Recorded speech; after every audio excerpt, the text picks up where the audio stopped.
and welcome to ATAR Notes HSC 2017 Studies of Religion video. This will be number 1 of our census data videos. This is for Studies of Religion 1 and 2, but it comes from the Studies of Religion 1 course content. Alright, hello. I'm Elise and I'm going to be lecturing you for Studies of Religion. There's something I'm going to touch on before we jump straight into census data, and that is the fact that new census data came out this year. So I am going to teach you about the new census data, but I don't want anyone to stress. The reason why I'm teaching about the newest census data is that they could ask you about it in the exam, quite simply.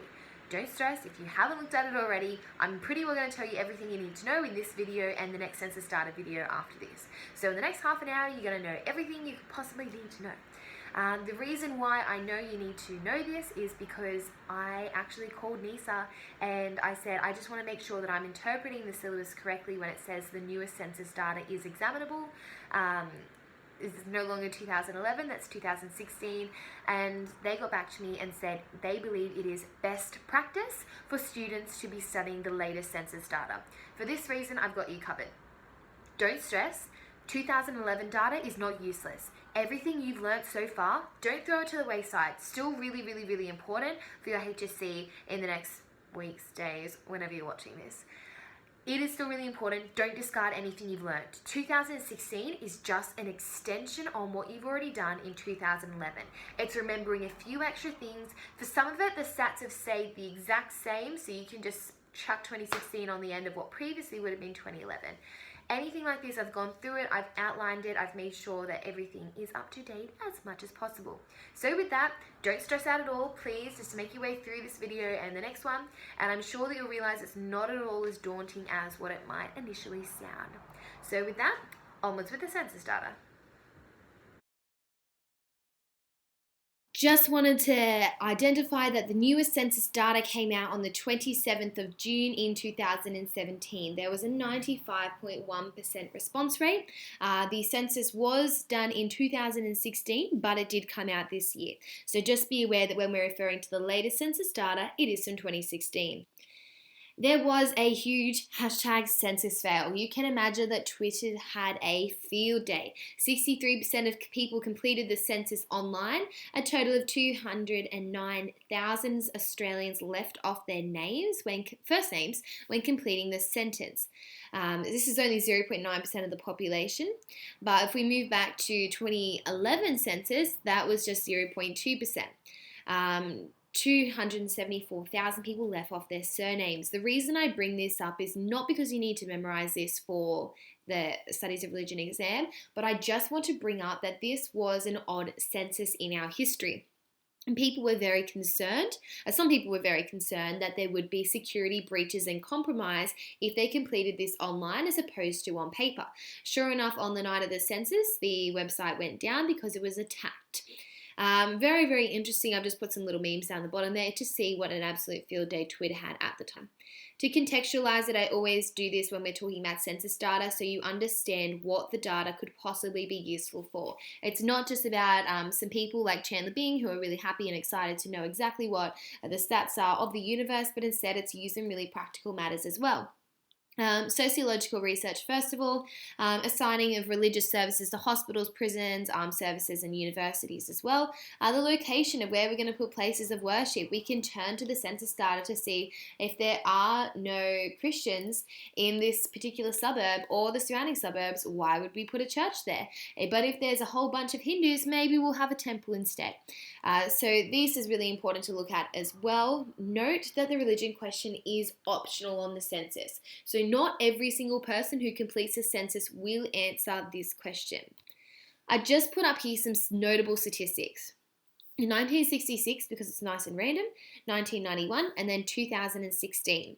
So we'll start off just by looking at Christianity. So we can see that Christianity has made a decline in its percentage of the population.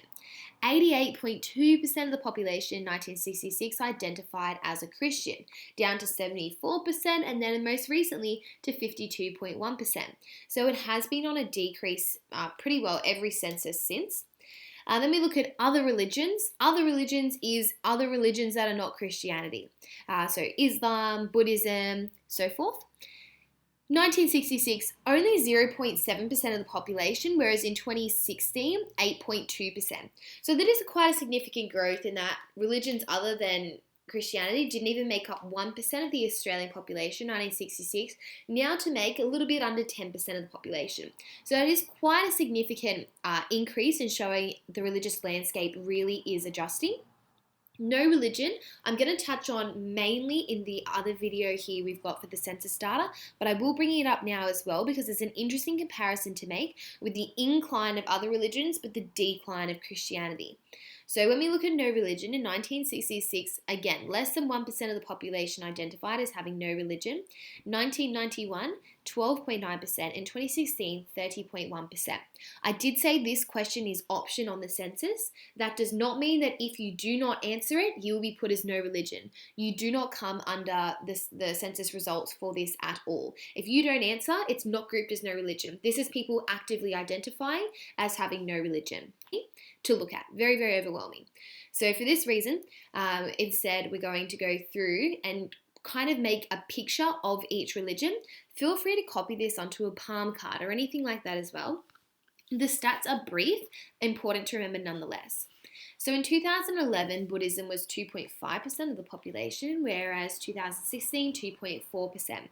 It's not a huge difference, but it is a very slight decline nonetheless, especially considering as of 2016, Buddhism is the third largest religious following in Australia. It was not this way in 2011. Of the overseas born population of Australia in 2016, 6.5% were Buddhist. So in this one, I've especially included immigration statistics for the reason that it does feature in the syllabus, but we happen to focus on wars all the time, like Vietnam War, World War II, and focus on those diasporas. But I want to include it now as well so that you can make the comparison to see where our religious landscape is coming from at the moment.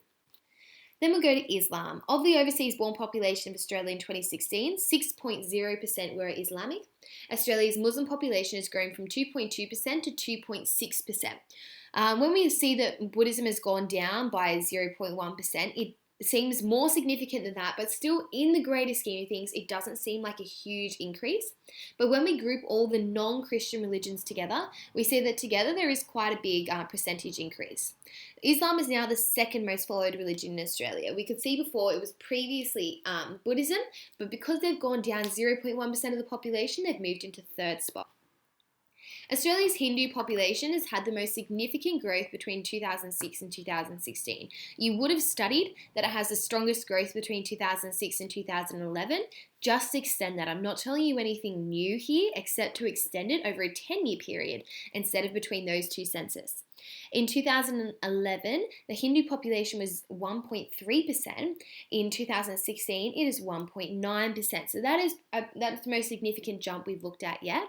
Of the overseas population of Australia in 2016, 5.8% were Hindu. Australia's Jewish population is one of the easiest stats to remember for the reason that the population in 1901 is not too dissimilar from the population in 2016. It has had the steadiest following in the census since our very first census. There has not been any huge leap or jump up or down with Judaism. The following is very, very steady. It has gone down though from 2011 to 2016 from 0.5% to 0.4%. So no longer is Judaism in the most followed top 5 religions in Australia. I'll show you which ones are. Firstly, Australia's Christian population. Of the overseas born population of Australia in 2016, 47% were Christian. Notice up to the right there, I've just put those same stats we looked at earlier so that we can look at the decline again. Christianity made up 52.1% of the total population last year. Catholicism and Anglicanism, I've put them up there as well, specifically because Anglicanism used to be the largest following of Christian population in Australia. Catholicism had overtaken that. Other Christian, this includes all the other denominations, 16.3%. So still quite significant overall. Looking specifically at Catholicism, in 1996, Catholicism made its first decrease in percentage. A substantial amount of our current national migrant intake is Catholic specifically. And as I've spoken about in previous lectures, there is a trend amongst those baptized as Catholic to identify as Catholic, even if they're no longer practicing for the religion. A lot of the practices in Catholicism are very family and community orientated. For a big reason here, I think that it's very common to say that you are a Catholic, if not by practice but by community. You say, yes, I have been baptized as Catholic, even if you're not the person going to church every weekend. This is a characteristic of Catholics and Orthodox Christians. Pentecostalism, we talk about mega churches. The reason I'm bringing mega church to the attention here is it has been in a previous HSC multiple choice question. A mega church is a church that has typically 2,000 or more people gathering at the one time for a service. So Pentecostalism definitely features there. As a mega church, so to say, especially when you see that Justin Bieber came along to a mega church in Australia this year. The percentage of Pentecostal Christians in 2011 has not changed with the 2016 census. So don't stress, everything you know remains true. There's nothing new to add to your notes here. Australia's Sikh population. This is the last religion I'm going to talk about in this lecture here, this video. As of 2016, Sikhism is the 5th largest religion in Australia. I put an exclamation point there for the reason that this is very new since the last census. Victoria has the steepest increase of Sikhs in the last 5 years, and Sikhs now represent 0.5% of the population. As we looked at before, Judaism went from 0.5 to 0.4. So Sikhism has just come up and taken the reins there. In 2006, Sikhism was not in the top 20 religious affiliations in Australia. So that's really saying a lot, just how far they've come. Of the overseas born population in Australia, only 1.6% were Sikh. If you are interested in knowing more, after the census data came out this year, SBS did a whole bunch of really great articles on Sikhs in Australia, particularly about the religious diversity and landscape, so I think that's really handy as well. In the next video after this, I'm going to focus specifically on no religion, and we're going to do a quick overview of 2011 to 2016. You'll realise there's not a whole lot extra for you to know. It's simply... Alright, census data round 1 done. Make sure you watch census data round 2 in one of the other videos. Next we make sure we go into no religion and secularism, really important updates as of the 2016 census. I will say I've taken great pride in making sure the census data is up to date and really accessible for students in the notes. I've got edition 1 in front of me here. If you also have edition 1, turn to page number 2 here, and you can see there's a URL there for you to see the product updates. So the newest version, if you buy these online right now, you will get the newest version, edition 2, which has the newest data, the 2016 data, so that's great. If that's the case, that you have this edition 1, that's fine. You can still access the data. Don't want you missing out because you bought the book early. And you can go to this URL here and you'll be able to access the updates of the product, so you can see them all nice and new there, which is wonderful. So no one misses out on the newest census data. I've made sure that I've made this as accessible as possible when it comes to the census data, Aboriginal spirituality as well. You can see I've put in different graphs here to map it all out for you. Color it in as you please.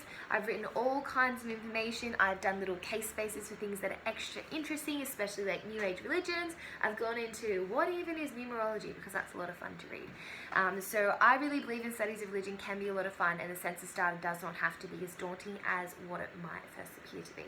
So with that, if you have any questions about census data, please jump onto atarnotes.com, and on the forums there you can ask any kind of questions you want, and I'll answer, Jamie will answer, Susie might answer, any other students might answer, and that's what's really cool.